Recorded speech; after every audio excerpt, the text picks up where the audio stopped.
সমুদ্রে মাছ ধরতে গিয়ে নিখোঁজ ৯ মৎস্যজীবী। শনিবার রাতে বাঘের চর থেকে কিছুটা দূরে ট্রলার উল্টে বিপত্তি।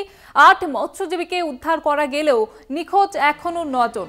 সকাল থেকে বাকিদের খোঁজে তল্লাশি জারি রয়েছে। ৯ জনকে খুঁজে পাওয়া যায়নি, তাদের খোঁজে তল্লাশি জারি করা হয়েছে। শনিবার রাতে বাঘের চর থেকে কিছুটা দূরে ট্রলার উল্টে বিপত্তি।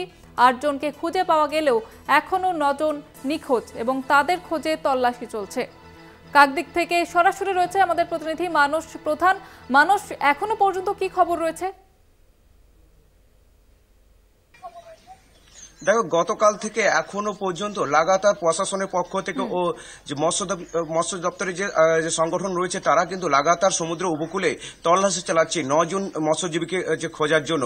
ইতিমধ্যে যেটা মৎস্য দপ্তর থেকে জানানো হয়েছে যে ওই ট্রলারটি যেহেতু গভীর সমুদ্রে যে ডুবে গেছে, সেই ট্রলারটিকে টানার জন্য যে লঙ্গর দেওয়া হচ্ছে বা কাছি দিয়ে টানা হচ্ছে, সেই কাছি ইতিমধ্যে কিন্তু ছিঁড়ে যাচ্ছে।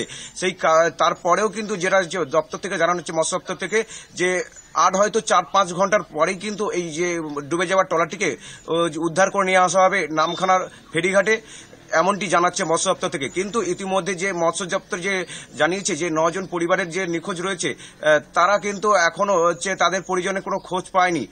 কিন্তু লাগাতার তারা কিন্তু তাদের পরিজনের জন্য চিন্তায় রয়েছে যে অ্যাকচুয়ালি তাদের পরিজনের কখন বাড়ি ফিরবে, সেই চিন্তায় এখনো মৎস্যজীবী পরিবারেরা উৎকণ্ঠায় রয়েছে। জয়িতা, প্রশাসনের তরফ থেকে কি পদক্ষেপ নেওয়া হয়েছে?